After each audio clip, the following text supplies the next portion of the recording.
स्वागत करता हूँ। आज इस वीडियो में हम लोग राज्यसभा के बारे में पढ़ेंगे, जो एक संसद का एक अंग है और संसद का निर्माण राज्यसभा, लोकसभा और राष्ट्रपति के मिलने से बनता है। तो चलिए वीडियो को स्टार्ट करते हैं। संसद का उच्च सदन, राज्यसभा संसद का उच्च सदन है। इसे इंग्लिश में अपर हाउस भी कहा जाता है। इसे प्रतिनिधियों की सभा भी कही जाती है। यह संसद का अस्थायी संस्था है। यह कभी विघटन नहीं होता है। इसमें अधिकतम सदस्यों की संख्या 250 होती है। 238 सदस्य राज्यों तथा संघ राज्यों द्वारा निर्वाचित होता है। यानी राज्यसभा के 238 सदस्यों का निर्वाचन देश के राज्यों से तथा केंद्र शासित प्रदेशों से होती है। 12 सदस्य राष्ट्रपति द्वारा मनोनीत होता है। यानी जो 12 सदस्य होंगे वे राष्ट्रपति द्वारा मनोनीत किए जाते हैं। राष्ट्रपति उनका चयन करते हैं। इनका उल्लेख संविधान के अनुच्छेद 80 में किया गया है।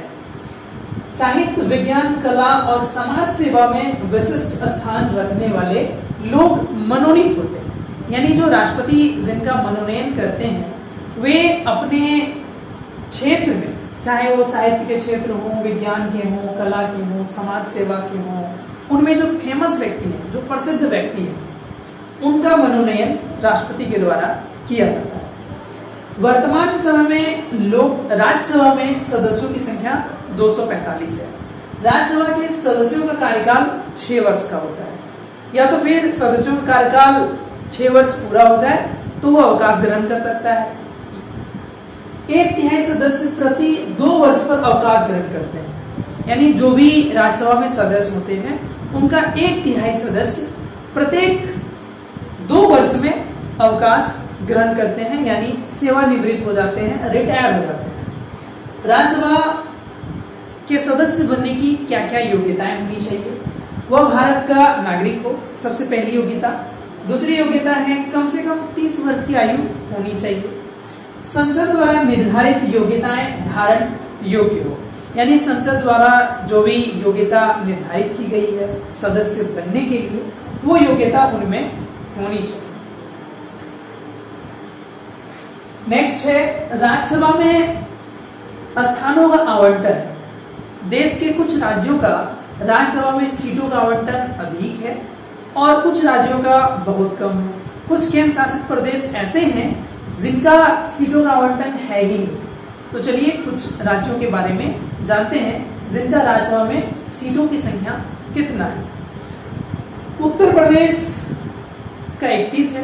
राज्यसभा में उत्तर प्रदेश अपने 31 सीटों का स्थान रखता है। महाराष्ट्र का 19 है। तमिलनाडु का 18 है और बिहार और वेस्ट बंगाल का, पश्चिम बंगाल का 16 है। दिल्ली का 3 है। नागालैंड, मणिपुर का 1, त्रिपुरा, मेघालय, सिक्किम इनका भी 1 है। मिजोरम और अरुणाचल प्रदेश इनका भी 1 सीट है। सदस्यों का निर्वाचन। अब राज्यसभा के सदस्यों का निर्वाचन कैसे होता है? राज्यों के विधानसभा के निर्वाचित सदस्यों द्वारा अनुपातिक प्रतिनिधित्व पद्धति के आधार पर एकल संक्रमणीय मत द्वारा, यानी राज्यसभा के जो राज्यों के जो विधानसभा है और विधानसभा में जो निर्वाचित सदस्य हैं उन्हीं सदस्यों में से अनुपातिक प्रतिनिधित्व पद्धति के आधार पर एकल संक्रमणीय मत द्वारा इनका निर्वाचन होता है। राज्यसभा के सभापति कौन होते हैं? उपराष्ट्रपति। यानी राज्यसभा का जो कार्यभार संभालते हैं, उनके देखरेख में राज्यसभा से नियम वगैरह जो पास होते हैं वो कौन देखते हैं? उपराष्ट्रपति देखते हैं। यानी वो जो सभापति होते हैं, या कह सकते हैं कि राज्यसभा के अध्यक्ष के तौर पे उपराष्ट्रपति अपना काम करते हैं। इनका उल्लेख संविधान के अनुच्छेद 89(1) में है। उपसभापति का चयन, यानी सभापति और एक उपसभापति, एक अध्यक्ष या फिर कह सकते हैं उपाध्यक्ष। तो सभापति के साथ उपसभापति का जो चयन है वो राज्यसभा के सदस्यों द्वारा किया जाता है। जो वरिष्ठ सदस्य होते हैं या फिर कह सकते हैं कि जिनको अच्छा खासा अनुभव होता है, ऐसे लोगों का चयन राज्यसभा के सदस्यों द्वारा किया जाता है और वे राज्यसभा के उपसभापति होते हैं। और इनका उल्लेख संविधान के अनुच्छेद 89(2) में किया गया है। उपसभापति अपना त्यागपत्र सभापति को संबोधित कर सकता है, यानी अगर भी उपसभापति अपना त्यागपत्र देना चाहे तो वो सभापति को दे सकता है, यानी उपराष्ट्रपति को वो अपना त्यागपत्र सौंप सकता है। राज्यसभा का अधिकार। अब राज्यसभा के कौन कौन से अधिकार हैं? धन विधेयक के संबंध में केवल सिफारिश करने का अधिकार। अगर यदि कोई विधेयक धन विधेयक है तो राज्यसभा के पास अधिकार है कि वो सिर्फ सिफारिश कर सकता है, सिर्फ सजेस्ट कर सकता है कि ये धन विधेयक है। धन विधेयक में न संशोधन और न अस्वीकार करने का अधिकार होता है।